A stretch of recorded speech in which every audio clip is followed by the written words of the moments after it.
गुरुभ्यैव च पतितानां पावनेभ्यो वैष्णवेभ्यो नमो नमः। जय श्री कृष्ण चैतन्य प्रभु नित्यानंद श्री अद्वैत गदाधर श्रीवासादि गौर भक्त वृंद।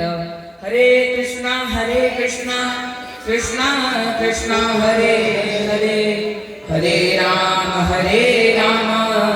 राम राम हरे हरे। ओम नमो भगवते वाय, ओम नमो भगवते वासुदेवाय, ओम नमो भगवते वासुदेवाय, ओम नमो भगवते वासुदेवाय, ओम नमो भगवते वासुदेवाय, ओम भगवते वासुदेवाय। हरे कृष्ण। सुखदेव जब परीक्षित महाराज को कथा सुनाते सुनाते 8वें स्कंध में आए तब वह कहते हैं, एक हाथी था जिसको हाथियों का राजा भी कहा जाता था। उनका नाम गजराज था। वैसे उनका असली नाम गजेंद्र था। उनमें 2 ऐरावत से भी ज्यादा बल था। एक ऐरावत में 10,000 हाथी के जितना बल होता है। सुनाते सुनाते वह कहने लगे, क्या हुआ कि वह एक कुंड में आए। कुंड में क्या किया, एक मगरमच्छ ने उनका पैर पकड़ लिया। तो उन्होंने काफी प्रयास किया, परंतु जब कुछ ना हो पाया उन्होंने भगवान को पुकारा। परीक्षित महाराज ने जैसे ही बात सुनी सोचा, पशु कैसे भगवान को पुकार सकता है, भगवान को पुकार तो बस मनुष्य ही सकता है। तब उन्होंने प्रश्न पूछा, हे गुरुदेव, आप कृपया इस कथा को विस्तार में सुनाइए।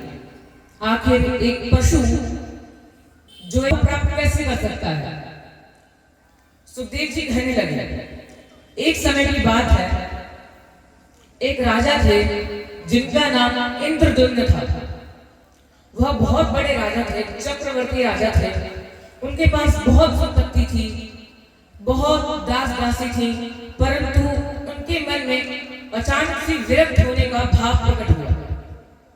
उन्होंने सोचा, जो संत हैं, जो मुनि लोग हैं, इनका कितना सम्मान मिलता है, इनको भगवान भी मिलते हैं, इनको सम्मान भी मिलता है, इन्हें खाने के लिए भी भोजन मिलता है, परंतु जो मेरे जैसे राजा होते हैं इन्हें बस सम्मान ही मिलता है, भगवान का धाम नहीं मिलता। वो भी विरक्त हो गए, अपना सारा राजपाट छोड़कर वो भी विरक्त महात्मा बन गए। उनके गुरु का नाम था अगस्त्य मुनि। वह पहले से ही काफी ज्यादा क्रोधित रहने वाले मुनि हैं। क्या हुआ कि वह भगवान का चिंतन कर रहे थे, भगवान का माला कर रहे थे, तो उनके सामने से उनके गुरुवर गए, परंतु उनको पता नहीं था कि उनके सामने से अगस्त्य ऋषि जा रहे हैं, उन्हें प्रणाम करना चाहिए। वह बैठे हुए थे तो अगस्त्य ऋषि ने बोला, अच्छा हाथी की तरह बैठे हो तो जाओ, तुम अपने अगले जन्म में हाथी बनोगे। यह बात सुनकर उनकी तपस्या भंग हो गई और वह उनके चरणों में गिर गए और प्रार्थना करने लगे। तब उनका हृदय जो था वह काफी कोमल था। मुनि ने कहा, चिंता मत करो, तुम्हारा उद्धार स्वयं भगवान हरि रूप में आकर करेंगे। यह हो गई गजेंद्र जी की कथा। अब क्या हुआ, मैंने आपको पहले ही बताया, एक मगरमच्छ उनका पैर पकड़ेगा, तो उसकी भी कथा मैं आपको बता देता हूँ। वह भूहु नाम का एक गंधर्व था। एक बार की बात है, देवर ऋषि नदी में स्नान कर रहे थे, तो वह उनको परेशान करने के लिए उनका बार बार पैर खींचने लगा, जिसके कारण उन्होंने उसी समय उसे श्राप दिया कि तुम जाओ, तुम मगरमच्छ बन जाओ। और कई वेदों में वर्णन है कि जो जय विजय भगवान के जो पार्षद हैं वही इस रूप धारण करके आए थे। अब क्या हुआ, जो गजेंद्र थे वह हाथियों के राजा थे, तो वो त्रिकूट पर्वत के किनारे जो वरुण देव का उद्यान है उसमें एक सुंदर सरोवर था, उसमें स्नान करने के लिए आया। वह अपने पूरे परिवार के साथ आए थे। वह पानी पीने लगे, फिर जब जल के अंदर प्रवेश कर लिए तब वह जल क्रीड़ा भी करना आरंभ करते हैं। धीरे धीरे वह जल क्रीड़ा करने लगे, अपने सूंड से पानी भरकर अपनी पत्नी बच्चों के ऊपर पानी डालने लगे। तो उस सरोवर में वही मगरमच्छ रहता था। उसने क्या किया, उसी समय जाकर गजेंद्र जी का पैर पकड़ लिया। तो मैंने एक बात अभी तक आपको नहीं बताई। सुखदेव जी ने उत्तर देते हुए कहा था कि वो उस हाथी रूप में स्तुति कैसे किया। तो यह भागवत में भी वर्णन है। जजाप परमं जाप्यम प्राग्य जन्म मनुशिक्षितम। वह पुनर्जन्म में मुनि था, जिसके कारण उसके पास इतनी बुद्धि थी कि वो संकट के समय में भगवान की स्तुति कर सके। वह अपना नित्य कर्म कर रहा था, उसी समय उसने क्या किया, ग्राह ने क्या किया, अपने मुख से उसका पैर पकड़ लिया। अब वह छटपटाने लगा।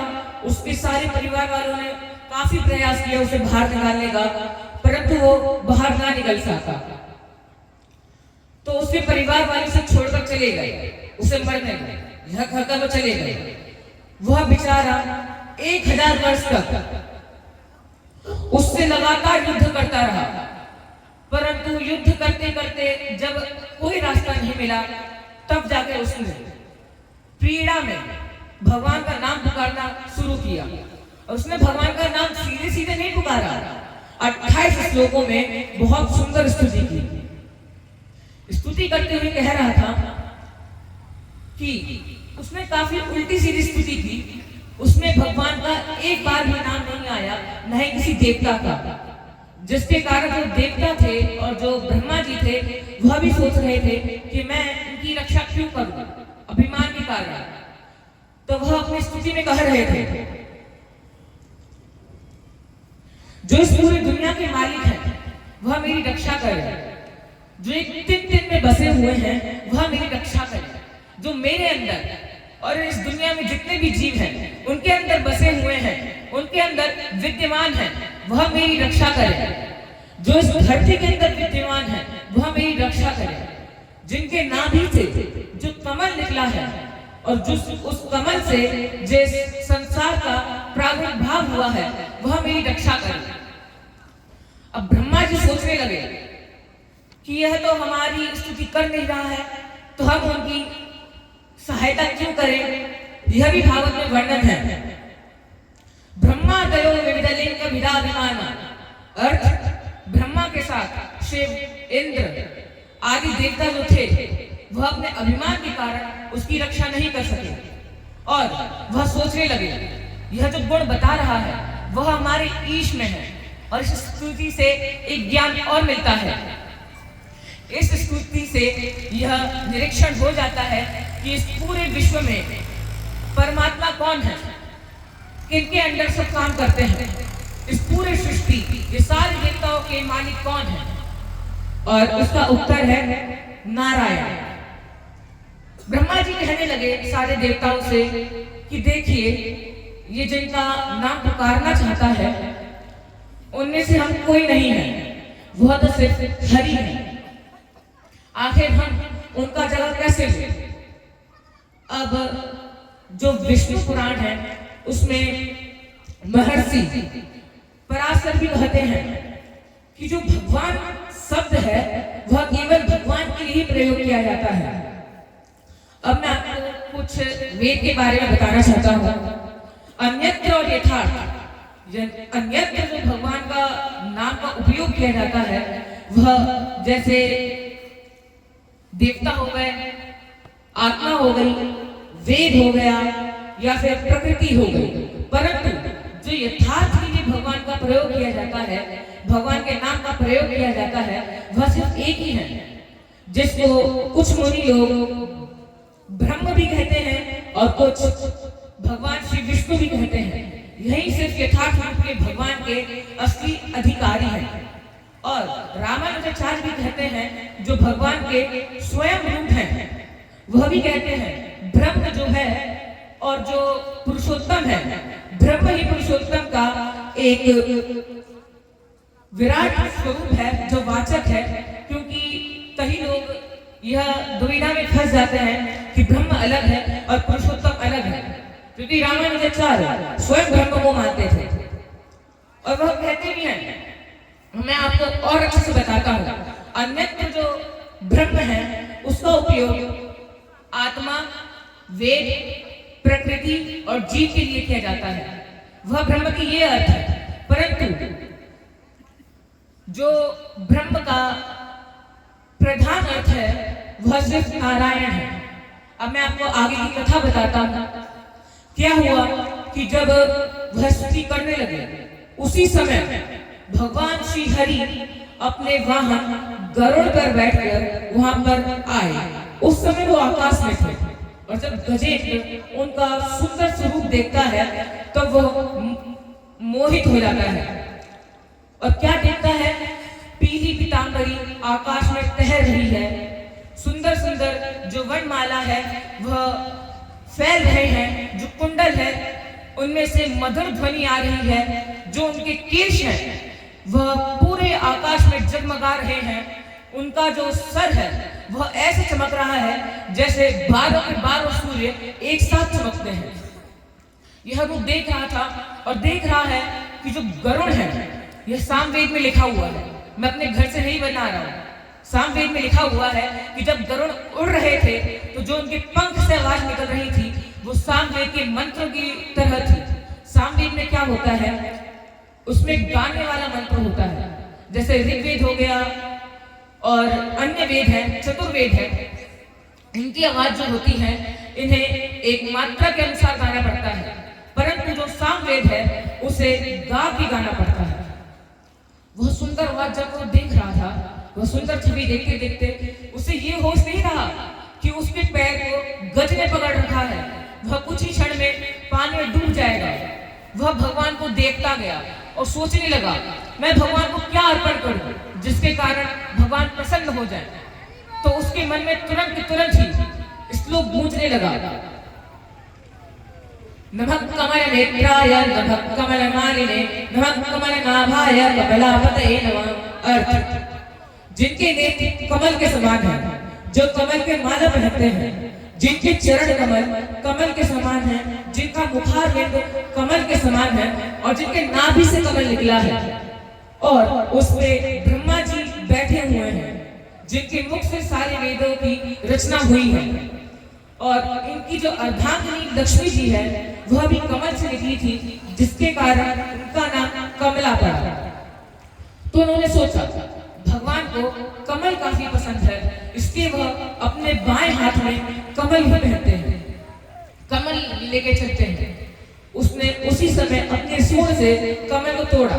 इसमें एक भाव भी है, जो कमल है वह पानी में उगता है परंतु उस पे एक बूंद पानी में नहीं ठहर पाता। उसी प्रकार हम मनुष्य को भी होना चाहिए जो इस भव सागर में जन्म लेकर भी इस भव सागर का एक बूंद भी हमारे ऊपर ना गिरे, तभी हमें भगवान पसंद करेंगे। भगवान ने तुरंत सोचा कि ये गरुड़ काफी ज्यादा देरी करेगा और मेरा भक्त इतनी देरी संभाल नहीं सकता है, उसकी उसी समय मृत्यु हो जाएगी, मुझे तुरंत ही कुछ कार्य करना पड़ेगा। गरुड़ जी की तेजी आप इस तरीके से नाप सकते हैं, जो आपका मन है। जैसे मैंने अभी इस मन से सोचा वैकुंठ धाम, मेरे मन में तुरंत वैकुंठ धाम आ गया, परंतु इससे भी 100 गुना तेज गरुड़ जी उड़ते हैं। भगवान को वो भी धीमे लगने लगे।